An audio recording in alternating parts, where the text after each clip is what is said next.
और आज पंजाब में हिंदुओं के मन में, खासकर व्यापारियों के मन में सुरक्षा को लेके बहुत चिंता चल रही है। पंजाब एक बहुत ही बुरे आतंकवाद के दौर से गुजरा है और इसलिए केवल हिंदू नहीं, सभी लोगों के मन में पंजाब की कानून व्यवस्था को लेके, सुरक्षा को लेके, आंतरिक सुरक्षा को लेके काफ़ी चिंता चलती रहती है कि वापस वो दौर किसी भी हालत में नहीं आना चाहिए। तो उसने मुझे कहा जी, पिछले दिनों की जो कुछ घटनाएं हैं उन्होंने हमें चिंतित कर दिया है। जिस तरह से भारतीय जनता पार्टी और कांग्रेस के बीच में पीएम की सिक्योरिटी को लेके एक गंदी राजनीति हुई, उससे बोला कि लोगों के मन में, खासकर हिंदुओं के मन में बड़ी कि ये चल क्या रहा है। नेशनल सिक्योरिटी के मुद्दे पे, इंटरनल सिक्योरिटी के मुद्दे पे इस किस्म की राजनीति अच्छी नहीं है। अगर ऐसे राजनीति होगी तो फिर सुरक्षा कौन देगा। जिस तरह से पिछले कुछ महीनों के अंदर पंजाब के अंदर कई सारी घटनाएं घटी हैं, जगह जगह टिफ़िन बॉम्ब मिल रहे हैं, जगह जगह बॉर्डर से ड्रोन्स आते हैं, लुधियाना में बॉम्ब ब्लास्ट हो गया, बेअदबी की घटनाएं हो गई। मैं आज पंजाब के सभी लोगों को, हिंदुओं को भी, सिख समाज को भी, क्रिश्चियंस को भी, मुस्लिम्स को भी, सभी जाति के लोगों के, सभी धर्मों के लोगों को, 3 करोड़ पंजाबियों को यह आश्वस्त करना चाहता हूं कि आम आदमी पार्टी की सरकार आएगी तो आपकी सुरक्षा की जिम्मेदारी हमारी होगी। एक एक व्यक्ति की, एक एक व्यापारी की सुरक्षा की जिम्मेदारी हमारी होगी। दिल्ली में हम सरकार चला रहे हैं 7 साल से। केंद्र सरकार से हमारे बहुत सारे मतभेद हैं, होते ही हैं 2 सरकारों के बीच में। लेकिन आप लोगों ने देखा कि कभी भी हमने जब जब देश का मुद्दा आया, जब जब समाज का मुद्दा आया, जब जब लोगों का मुद्दा आया, हमने कभी राजनीति नहीं की उस पर। आप लोगों ने देखा होगा कि किस तरह से कोरोना के वक्त में हमने, केंद्र सरकार ने बहुत बार हमें प्रोवोक किया, लेकिन उसके बावजूद हमने केंद्र सरकार के साथ मिलकर काम किया और कोरोना को अच्छे से दिल्ली के अंदर हमने मैनेज किया। मैं पंजाब के सभी लोगों को, हिंदुओं को, सिखों को, क्रिश्चियंस को, मुस्लिम्स को, सबको आश्वस्त करना चाहता हूं कि राष्ट्रीय सुरक्षा और आंतरिक सुरक्षा के ऊपर हम कभी भी किसी भी किस्म की राजनीति नहीं होने देंगे। कोई राजनीति नहीं होगी। केंद्र सरकार के साथ मिलके पंजाब सरकार काम करेगी और पंजाब के बॉर्डर स्टेट है, बड़ा सेंसिटिव स्टेट है, पंजाब के लोगों की सुरक्षा का, देश की सुरक्षा का को सुनिश्चित करेगी। दूसरी बात, बॉर्डर पार से नशा आता है। आज पंजाब में जो इतना नशा है, ये नशा कहाँ से है? ये कोई राजस्थान से, गुजरात से, हरियाणा से, दिल्ली से नहीं आ रहा। ये नशा सारा बॉर्डर पार से आता है। ड्रोन सारे बॉर्डर पार से आते हैं, टिफिन बॉम्ब सारे उधर से आते हैं। हम लोग जानते हैं कि कैसे जब बॉम्ब ब्लास्ट हुआ था बॉम्बे में, तो पता चला कि जो RDX बॉम्बे के अंदर आया था उसमें कुछ कस्टम्स के अधिकारियों का भ्रष्टाचार था, जिसकी वजह से उन्होंने उसको अलाउ किया था। तो ये सब घटनाएं तब घटती है जब उधर के लोग इधर के कुछ लोगों को खरीद के अपने नापाक मंसूबों पे सफल हो जाते हैं। इसीलिए बहुत ज़रूरी है कि बॉर्डर स्टेट के अंदर एक ईमानदार सरकार बननी चाहिए। ईमानदार सरकार होगी तो बिकेगी नहीं। ईमानदार सरकार होगी तो ईमानदार पुलिस अफसरों को जिम्मेदारी दी जाएगी। ईमानदार सरकार होगी तो किसी भी हालत में बॉर्डर से नशा इस तरफ नहीं आएगा। ईमानदार सरकार होगी तो किसी भी हालत में बॉर्डर से ड्रोन और टिफ़िन बॉम्ब इस तरफ नहीं आएंगे। ईमानदार सरकार होगी तो बेअदबी करने वालों को सख्त से सख्त सज़ा देगी ताकि दोबारा कोई हिम्मत ना कर सके। अगर बरगाड़ी की बेअदबी करने वालों की मास्टरमाइंड को आज सज़ा मिल गई होती तो दरबार साहब जी में दोबारा बेअदबी करने की किसी की हिम्मत नहीं होती। तो इसीलिए मैं सब लोगों को ये आश्वासन देना चाहता हूँ कि आम आदमी पार्टी की पंजाब सरकार पंजाब के एक एक पंजाबी को सुरक्षा सुनिश्चित करेगी। मैं आपको एक उदाहरण से इसको समझाना चाहूँगा। एक बेईमान मुख्यमंत्री है, मान लीजिए, वो अपने पुलिस अफसरों की मीटिंग बुलाता है।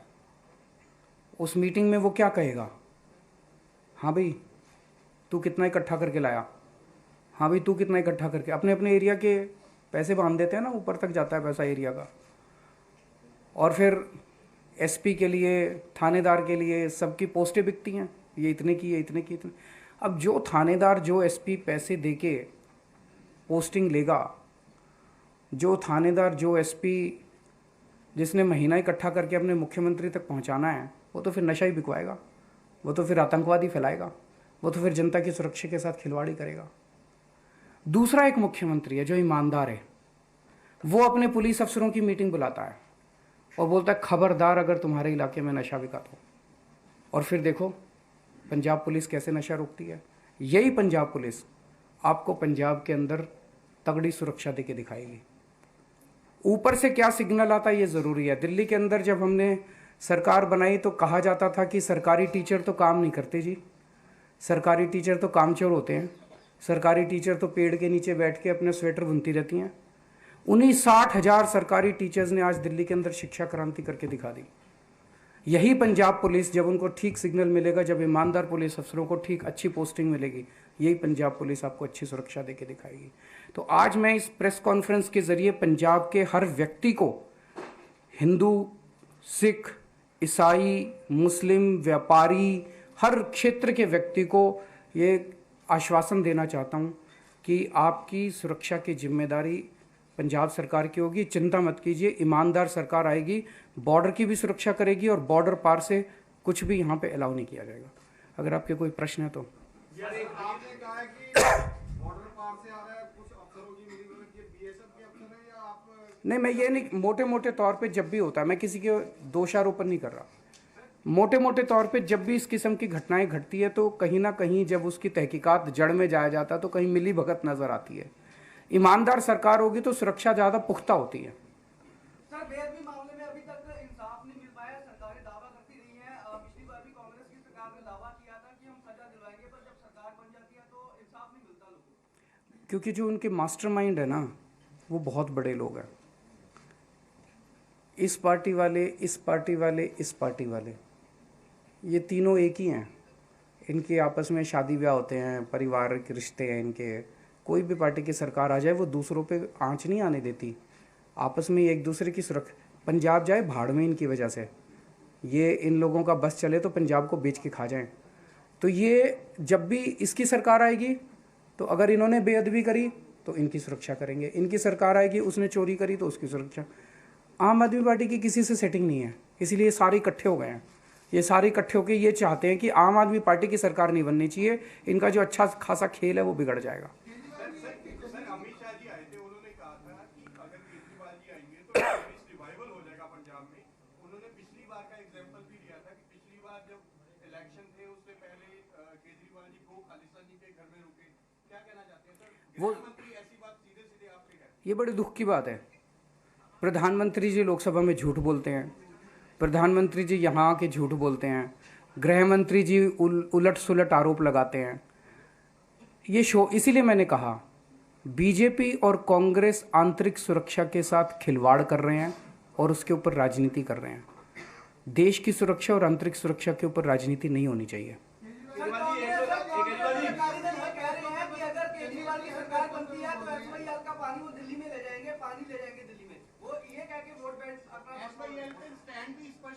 सुबह से लेके शाम तक वो लोग केवल और केवल बेतुके हमारे ऊपर आरोप लगाते हैं। जैसा मैंने कहा कि सारी पार्टियां इकट्ठी हो गई है, वो नहीं चाहती कि किसी भी हालत में आम आदमी पार्टी की सरकार बने, वो नहीं चाहती कि किसी भी हालत में भगवंत मान मुख्यमंत्री बने, क्योंकि ये इनका जो 70 साल का जो लूट है वो लूट सारी बंद हो जाएगी। इस लूट को SYL किसने करा था? हमने तो करा नहीं। एक मिनट सुनो तो सही। मेरे कुछ स्टैंड ले लेने से अगर ये सॉल्व होता हो तो मैं भी 5 मिनट में आपको स्टैंड करके दे दूंगा और सॉल्व करवा लो। सुनो,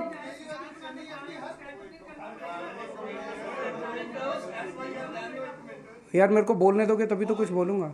आप बीच में ही मेरे को रोकोगे तो कैसे बोलूंगा? आप ये किसने करा है? ये SYL बनाना किसने शुरू किया था? अरे यार मेरे को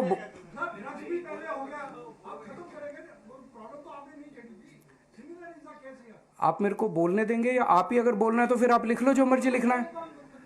अगर आप मेरे को बीच में काटेंगे तो फिर मैं नहीं बोलने वाला। आप बोल लो आपने जो बोलना है। अगर आप मेरे को बोलने देंगे तो मैं बोलूंगा और मैं अपने हिसाब से बोलूंगा, चाहे मेरे को 1 घंटा बोलना पड़े। आप बीच में मेरे को डिस्टर्ब नहीं कर सकते। आपको हो सकता है मेरा जवाब पसंद नहीं आए, लेकिन मैं आपके लिए नहीं बोल रहा, मैं जनता के लिए बोल रहा हूं। और आपकी जिम्मेदारी है जो मैं बोलूं उसको जनता तक पहुंचाएं। जनता को पसंद आए ना आए वो उनकी मर्जी है। SYL शुरू किसने किया था? इन्हीं लोगों ने किया था। बताते हैं कि जब शुरू हुआ था तो फलाने फलाने लोगों को गुड़गांव में फलानी जगह बदले में ज़मीनें भी मिली थी।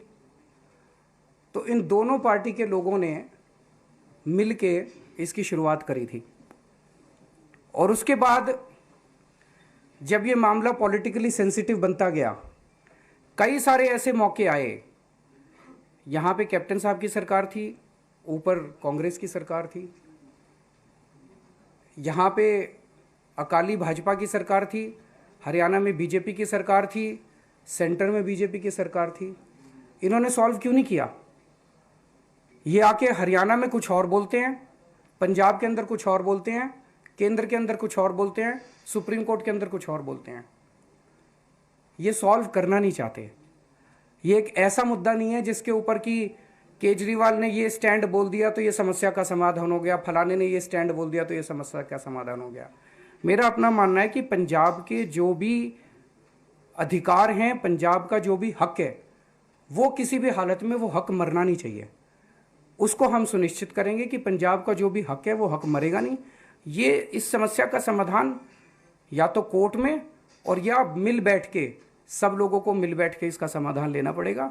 इसके ऊपर भी राजनीति नहीं होनी चाहिए। राजनीति करने से केवल हर चुनाव के पहले SYL पे क्या स्टैंड है जी, SYL पे क्या स्टैंड है जी, ये स्टैंड ले लेने से आप हरियाणा में जाके पूछ लो खट्टर का क्या स्टैंड है और यहाँ पे पूछ लो बीजेपी का क्या स्टैंड है। आप कांग्रेस से पूछो कि हरियाणा में क्या स्टैंड है और कांग्रेस से पूछो कि पंजाब में क्या स्टैंड है। ये स्टैंड से समस्या का समाधान हुआ है आज तक? हमें समस्या का समाधान करना है कि स्टैंड लेने हैं। केवल और केवल राजनीति हो रही है इस मुद्दे के ऊपर। राजनीति से ना तो हरियाणा का फायदा हो रहा और ना पंजाब का फायदा हो रहा। वो मैंने सुना कल सुखबीर बादल कहते हैं कि केजरीवाल ने सुप्रीम कोर्ट में याचिका की है कि पंजाब का पानी सारा दिल्ली ले जाऊंगा मैं। अरे तुम्हारी तरह मैं पंजाब का खजाना लूट के अपने घर और सुखविला नहीं बनाता। केजरीवाल ईमानदार आदमी है। ऐसा कोई हो सकता है कि कोई PIL हो सकती है कि पंजाब का पानी दिल्ली को दे दो जी? कुछ भी बोल देते हैं। दिमाग खराब हो गया इन लोगों का।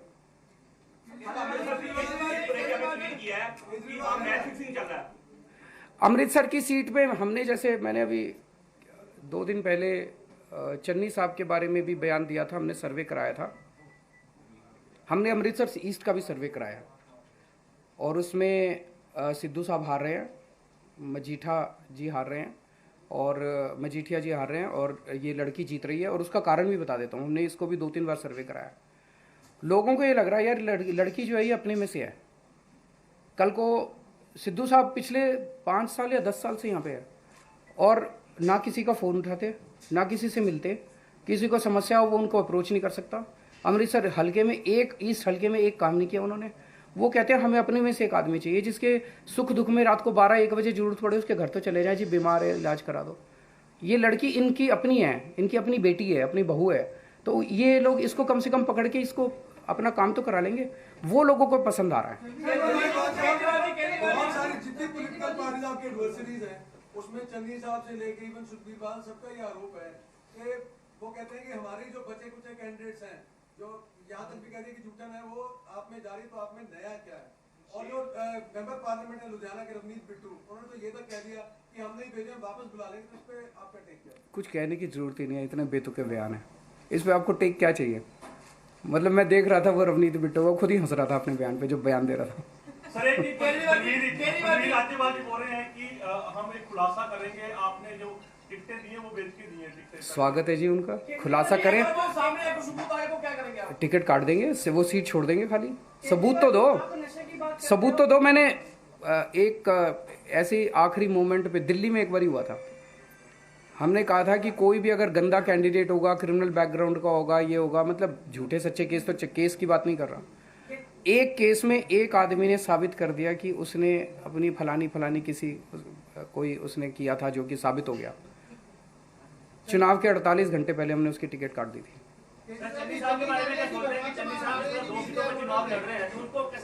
दोनों हारेंगे जी, मैंने तो लिख के भी दे दिया। अब कल 2 चैनल, वो अब बदले में जब वो क्या कहते, जब आप लोगों ने उनसे पूछा जाके, वो क्या जवाब देते, वो यही जवाब दे रहे हैं। मैंने कल भी आपको कहा था, देखो जी, सुबह से शाम तक आप चन्नी साहब के बयान है, केजरीवाल केजरीवाल केजरीवाल केजरीवाल केजरीवाल केजरीवाल ऐसे करते रहते हैं। वो रात को सो नहीं पा रहे आजकल, आंख बंद करते हैं तो भूत की तरह मैं आता हूँ, फिर वो डर के उठ जाते हैं। वो बहुत दिन से नहीं सोए हैं। मैं भगवान से उनकी स्वास्थ्य की प्रार्थना करता हूँ कि उनको शांति दे थोड़ा उनके मन को। आप नशे की बात करते हो, उसमें आपकी वीडियो वायरल हो रही है, आप दिल्ली के बारे में बात कर रहे हैं, गली में नशा बिक रहा है, और गुलाबी ठेके की बात कर रहे हैं। वो ठेके खुल रहे हैं, नुकनपुर में 430 के करीब ठेके का अलॉटमेंट हुआ है। पंजाब में कितनी दुकानें हैं? सुनो, एक मिनट, सुनो, मैं आपको डेटा तो ले लो यार। अभी दिल्ली सरकार ने कुछ महीने पहले एक नई एक्साइज पॉलिसी निकाली है। ये उस एक्साइज पॉलिसी का विरोध कर रहे हैं बीजेपी वाले खासकर। मैं सारी डिटेल आप लोगों को बता देता हूँ, इसको अच्छे से छाप देना और इसको अच्छे से चला देना, क्योंकि प्रधानमंत्री अमित शाह, इनके पास कुछ नहीं बचा हमारे खिलाफ कहने को। मतलब साफ हो गई है बीजेपी दिल्ली से। दिल्ली में पहले 850 दुकानें थी शराब की। उसकी समस्या ये थी कि कुछ एरिया में ये कॉन्सेंट्रेटेड थी और कुछ एरिया ड्राई थे, वहाँ दुकानें नहीं थी, जिसकी वजह से जहाँ दुकानें नहीं थी वहाँ पे इलीगल दारू बिकती थी। इसको हम बंद करना चाहते थे। टोटल 850 दुकानें थी। आज नई एक्साइज पॉलिसी में 846 दुकानें सैंक्शन हुई, 4 कमी हुई हैं, ज़्यादा नहीं बढ़ाई हमने। लेकिन हमने क्या किया है कि ये जो 850 दुकानें इधर कॉन्सेंट्रेटेड थी उसको इक्वली डिस्ट्रीब्यूट कर दिया, ताकि कोई ड्राई एरिया ना बचे, ताकि इलीगल दारू मिलनी बंद हो जाए। अब नहीं, ऐसा कुछ नहीं है, बकवास कर रहे हैं। तो सुनो, एक बारी सुन ले यार, सुनने की अरे यार सुन तो लो। मैं आपका पॉइंट नहीं है, उसका पॉइंट तो दूसरा, वो पूरा नहीं हुआ। दूसरों के पॉइंट भी पूरे हो जाने दो यार। तो 850 में से 846 दुकानें खुलनी हैं, उसमें से अभी केवल 550 ही खुली हैं, बाकी अभी धीरे धीरे खुल रही हैं। ये पूरी कोशिश कर चुके, स्मृति ईरानी आ चुकी दिल्ली में, इनके बड़े बड़े प्रधानमंत्री जी इस पे बोल चुके। जनता से इनको दिल्ली में समर्थन ही नहीं मिल रहा। एक मिनट सुन तो जाओ यार, सुन तो लो यार मेरे को। तो इनको कोई जनता का समर्थन ही नहीं मिल रहा। इतने बड़े बड़े, अगर देश का प्रधानमंत्री, देश का गृह मंत्री, स्मृति ईरानी जैसे लोग अगर वहाँ पे वर्चुअल रैली करी, कहते हैं विशाल रैली, वर्चुअल रैली, जनता में 4 आदमी इनकी बात नहीं सुन रहे। जनता अगर नाराज होती, मेरे को तो जनता से लेना देना, दिल्ली की जनता अगर नाराज होती मैं उस पर एक्शन लेता, लेकिन जनता खुश है।